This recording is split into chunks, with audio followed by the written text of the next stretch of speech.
Hi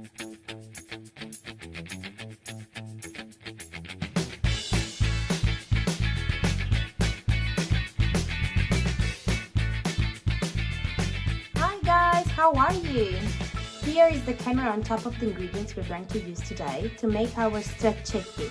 So we got some carpaccio meat, the arugula, fresh arugula salad, fresh rosemary, and 2 clove garlic. Of course we need extra virgin olive oil and salt. Let's start together. So first thing, we pour some extra virgin olive oil on top of the salt. We make sure that the extra virgin olive oil goes all over the pan like this.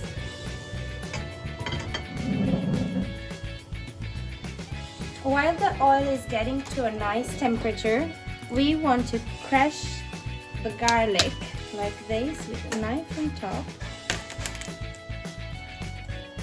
and clean it. Firstly clean it and we drop it into the oil, which is going to boil.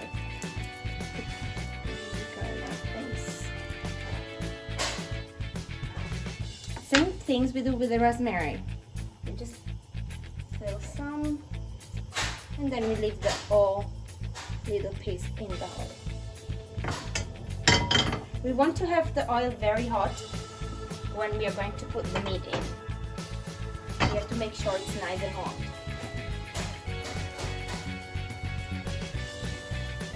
Here we go. It looks like it's perfect now. And now we're going to place our meat. We kind of like want to break it with the hands first. I have cut the meat I asked the butcher to cut me the meat as thin as he could.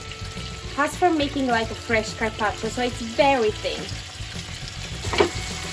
You take kind of like a wooden fork. And we'll make sure that the meat goes all over the pan and the oil.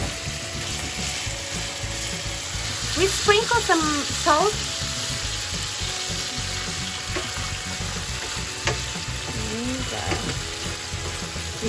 As soon as we sprinkle the salt, the meat releases all the water and it's going to form that nice little yummy cream, which is going to give a very nice flavor to the straccetti.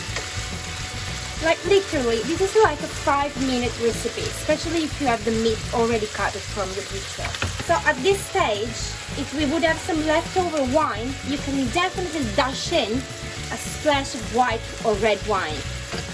You just have to make sure that the meat is properly, kind of like all the little pieces of meat are properly cooked. But you don't want to overcook them, otherwise they will become just too chewy. So you have to make sure we got like the right timing. Kitchen is all about right timing. Take this away. And take the garlic away too, unless you want to eat it. And if you don't have wine, I suggest you to add in a splash of lemon. Now we're going to place them in a serving plate.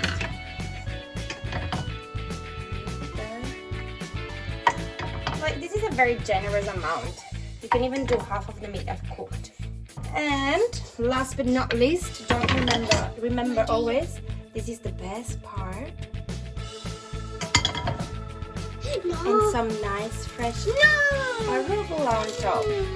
My little assistant, she's put her thing because she doesn't like green, but this is the way the recipe has to be done. And the plate is served. Serve yourself. Have fun cooking. Cook with love and spread love in your meal. Bye. See you next time.